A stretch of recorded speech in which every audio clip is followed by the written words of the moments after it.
मई की तोड़ फोड़ ने तहरीक इंसाफ को हिला कर रख दिया। पार्टी रहनुमाओं की जानिब से पीटीआई छोड़ने के ऐलानात किए जा रहे हैं। पीटीआई फॉरवर्ड ब्लॉक बनने की बाज़गश्त भी सुनाई दे रही है। लाहौर में जहांगीर तरीन की हफ्ते में 20 से ज़ायद अहम सियासी शख्सियात से मुलाकातें हुई हैं। मुलाकात करने वालों में वो साबिक अरकान असम्बली भी शामिल हैं जो 2018 में जहांगीर तरीन की मार्फत से पीटीआई में शामिल हुए थे।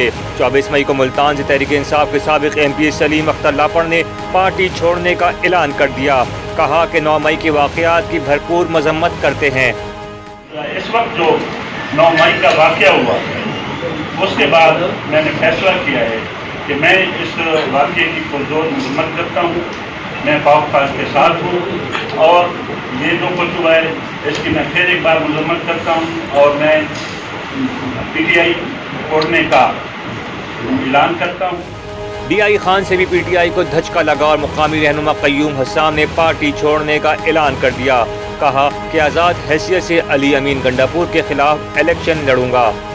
अपने पाकिस्तान की हुकूमत को ये दरख्वास्त करूंगा कि इनके ऊपर फिलफोर बैन लगाया जाए इलेक्शन लड़ने के लिए। इनको इलेक्शन ना लड़ना दिया जाए। क्यों कि अवाम के खैर खा नहीं है। ये अगर खैर खा हैं तो सिर्फ और सिर्फ अपनी ज़ात के खैर खा हैं। साबिक deputy speaker assembly Qasim Khan Suri के भाई हाशिम खान ने तहरीक इंसाफ से लाताल्लुक़ी इख्तियार कर ली और कहा कि मैं और मेरे भाई बिलाल सूरी का तहरीक इंसाफ से कोई ताल्लुक़ नहीं रहा है। वाज़ेह कर दिया कि कासिम सूरी का पीटीआई से ताल्लुक़ है लेकिन वो जलाओ घिराओ की सियासत पर यकीन नहीं रखते।